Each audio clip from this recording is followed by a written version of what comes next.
ఆటోమేటిక్గా డెవలప్ అవుతుంటారు. ఈ మధ్య WHO కానీ ఐక్యరాజ్య సమితి దానికి సంబంధించిన ఎక్కడైతే లిటరసీ ఉంటుందో ఆ సమాజం ఆటోమేటిక్గా పైకి వస్తుందని గణాంకాలు చెప్తున్నారు. హాస్టల్కి దళితుల అభ్యున్నతికి చాలా లింక్ ఉంది.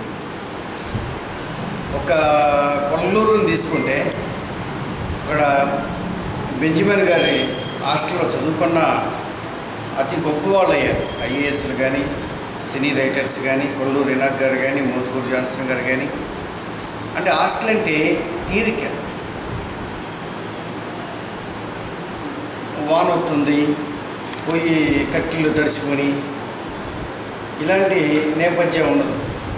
చక్కగా వాడు ప్రాథమిక ఆర్థిక చిక్కుముడుల నుంచి ఫ్రీగా 4 గోడల మధ్య ఏదో పెట్టిన తిండి తిని ప్రశాంతంగా రిలాక్స్డ్గా చదువుకుంటాడు.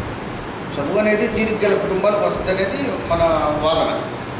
ఆ కాస్త తీరిక హాస్టల్లో దొరుకుతుంది. మరి మనం ఈ మధ్య ఆర్టికల్స్ విరివిగా చూస్తున్నాం.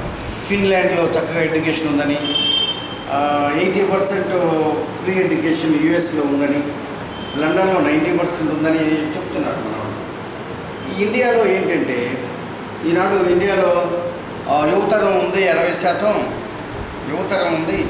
మనం తెలుగు వాళ్ళు దూసుకుపోతున్నారు.